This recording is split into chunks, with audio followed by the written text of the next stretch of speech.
अस्सलामुअलैकुम नाजरीन, मैं हूं आपके होस्ट सादिया निसार। आप देख रहे हैं मिशन न्यूज़।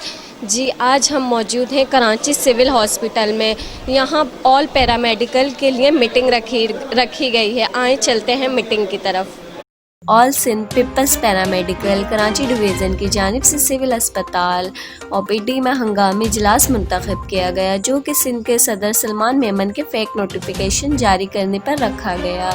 कराची डिवीज़न के सदर नियाज खासकीली का कहना है कि ऐसे फेक नोटिफिकेशन को हम नहीं मानते और आइंदा ऐसे कराची डिवीज़न के खिलाफ फेक नोटिफिकेशन निकालने पर ताकीद।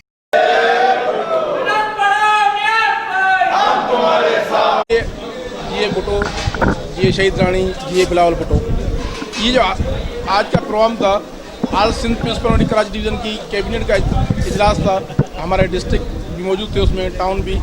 हमने जो सिंध के सदर सलेमान मेमन साहब ने नोटिफिकेशन निकाला, कराची डिवीज़न को मुअत्तल करके सिंध के इंफॉर्मेशन सिक्योरिटी का नोटिफिकेशन मेरा निकाला, उसी को हम नहीं मानते। हमारा इंफॉर्मेशन सिक्योरिटी सिंध का आबादा शहर है और वो हमारा इंफॉर्मेशन सिक्योरिटी रहेगा।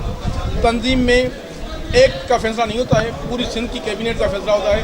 एक कोई भी फैसला कर ले उसी को हम नहीं मानते हैं, कोई भी दोस्त नहीं मान रहा है। जब तक वो अपनी 48 घंटे का उसको टाइम दिया है, वो अपनी तरतीब नहीं कर रहा है और नोटिफिकेशन नहीं निकाल रहा है, तो कराची डिवीज़न वही हमारी बहाल है। हमारे कराची डिवीज़न के वही दोस्त उहदेदार मौजूद हैं।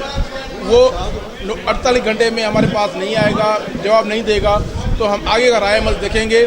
Sindh peoples paramedical staff welfare association हमने रजिस्टर कराई तंजीम, उसी के बेहा पे पूरी सिंध में कैबिनेट बनाएंगे और कराची डिवीज़न डिस्ट्रिक्ट वगैरह बनाएंगे।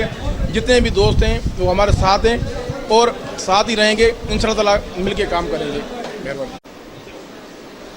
जैसा कि नाजरीन आपने देखा, हम इस वक्त मौजूद थे सिविल हॉस्पिटल में। यहाँ नियाज भाई की क़यादत में पैरामेडिकल की हंगामी मीटिंग रखी गई थी। कैमरामैन शहजाद हुसैन के साथ सादिया निसार, मिशन न्यूज़, कराची।